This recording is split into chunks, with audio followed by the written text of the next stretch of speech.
कराड शेती उत्पन्न बाजार समितीच्या वतीनं दरवर्षी आपण स्वर्गीय यशवंतराव चव्हाण कृषी औद्योगिक पशुपक्षी प्रदर्शन व जिल्हा कृषी महोत्सव आयोजित करतो। या वर्षी हे आपल्या प्रदर्शनाचं 20वे वर्ष आहे आणि आता या वर्षी आपण 26 ते 30 डिसेंबर 2025 या कालावधीमध्ये आपण प्रदर्शन आयोजित करतोय। या प्रदर्शनामध्ये 26 तारखेला सकाळी 10 वाजता आपल्या परंपरेनुसार अनौपचारिक उद्घाटन हे कराड तालुक्यातील प्रगतशील शेतकऱ्यांच्या हस्ते होणार आहे आणि दुपारी 4 वाजता या प्रदर्शनाचा मुख्य उद्घाटन सोहळा होईल।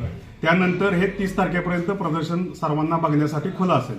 ह्या प्रदर्शनाचं सगळ्यात महत्त्वाचं वैशिष्ट्य म्हणजे आता आपण पाहतोय की सगळीकडे AI टेक्नॉलॉजी ही मोठ्या प्रमाणात वापरली जाते आणि ही AI टेक्नॉलॉजी ही आपल्या शेतीमध्ये देखील यावी, शेतीमध्ये देखील आलेली आहे, परंतु त्या AI टेक्नॉलॉजीचा आपल्या परिसरातील शेतकऱ्यांना कसा वापर करावा, त्या टेक्नॉलॉजीचं महत्त्व काय आहे आणि या टेक्नॉलॉजीच्या माध्यमातून आपण अधिकचं उत्पादन कसं घेऊ शकतो किंवा चांगली तांत्रिक शेती, तंत्रज्ञानयुक्त शेती कशी करू शकतो हे या AI टेक्नॉलॉजीमधून इथल्या लोकांना आणि शेतकऱ्यांना समजणार आहे।